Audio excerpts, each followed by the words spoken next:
வாங்க ஒரு ரொம்ப ஆழமான விஷயத்த பத்தி பேசலாம்.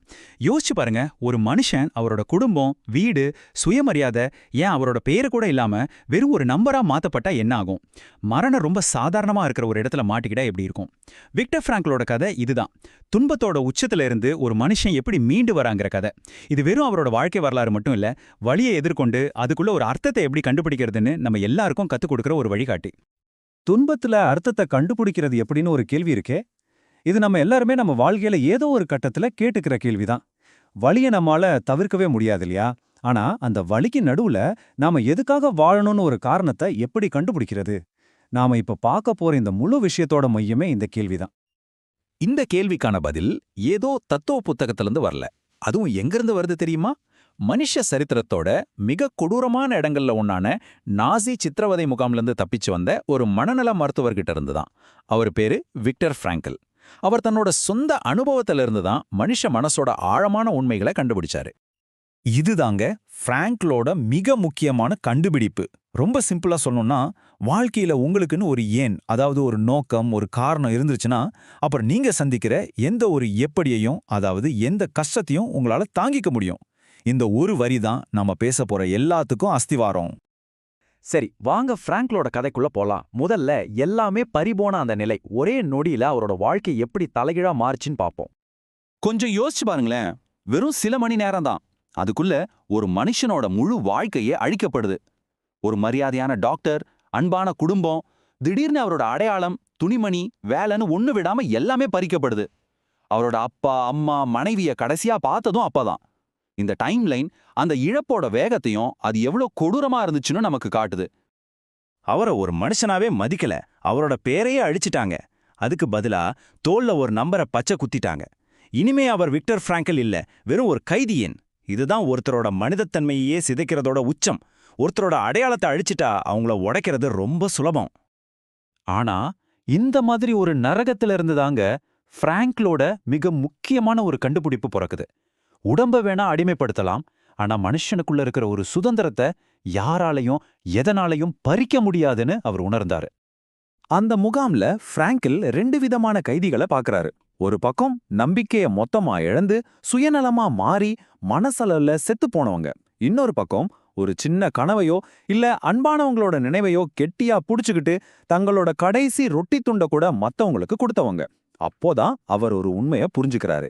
அங்க உயிர் பிழைச்சது உடம்புல பலம் இருந்தவங்க இல்ல, மனசுல ஒரு நோக்கம் இருந்தவங்க தான். பிராங்கில் இந்த மனநிலைக்கு ஒரு பேர் வைக்கிறாரு, இருத்தலியல் வெற்றிடம், அதாவது எக்ஸிஸ்டென்ஷியல் வேக்யூம். இதுதான் உண்மையான வில்லன். வாழ்க்கைக்கு அர்த்தமே இல்லைன்னு நினைக்கிற ஒரு உணர்வு. இது அந்த கேம்ப்ல மட்டும் இல்ல, இன்னைக்கு எல்லா வசதியோட வாழ்ற நம்மகிட்ட கூட இருக்கு.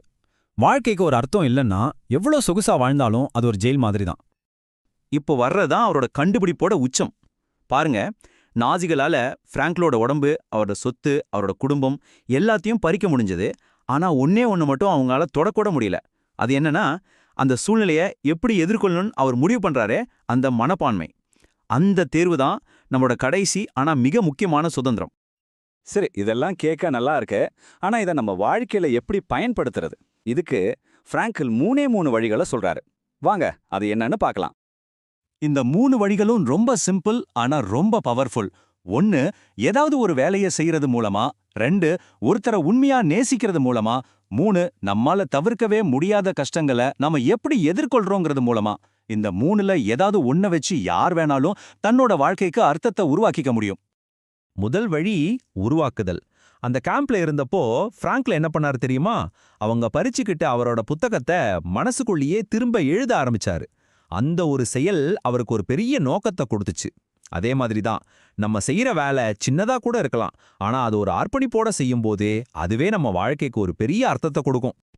2வது வழி அன்பு. ஒரு நாள் நடுங்கிற குளிர்ல வேலை செஞ்சுட்டு இருக்கும்போது பிராங்கல் தன்னோட மனைவியோட முகத்தை மனசுல நினைச்சு பார்க்கறாரு. அவங்க உயிரோடு இருக்காங்களா இல்லையான்னு கூட அவருக்கு தெரியாது. ஆனா அந்த அன்பு, அந்த ஒரு நினைவு அவருக்குள்ள ஒரு பெரிய சக்தியை கொடுத்துச்சு. இதுல இருந்து என்ன தெரியுது?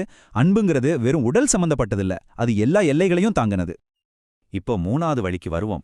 இது ரொம்ப ஆழமான ஒண்ணு.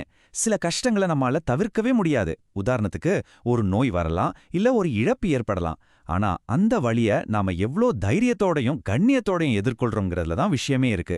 நாம அப்படி செய்யும்போது அந்த துன்பம் ஒரு தோல்வியா இல்லாம ஒரு தனிப்பட்ட வெற்றியா மாறிடுது. துன்பம் ஒரு முற்றுப்புள்ளி இல்ல, அது ஒரு சவால். சரி, இதெல்லாம் ஃப்ராங்க்லோட அனுபவம். அவரோட இந்த பாடங்கள் இன்னைக்கும் நமக்கு எப்படி உதவுது, இத நம்ம அன்றாட வாழ்க்கையில எப்படி பயன்படுத்தலாம்னு இப்ப பார்க்கலாம். இந்த புத்தகத்தோட தாக்கம் எந்த அளவுக்கு இருக்குன்னு இந்த நம்பர் சொல்லும். 16 மில்லியன், அதாவது 1,60,00,000க்கு மேல பிரதிகள் வித்திருக்கு. யோசிச்சு பாருங்க.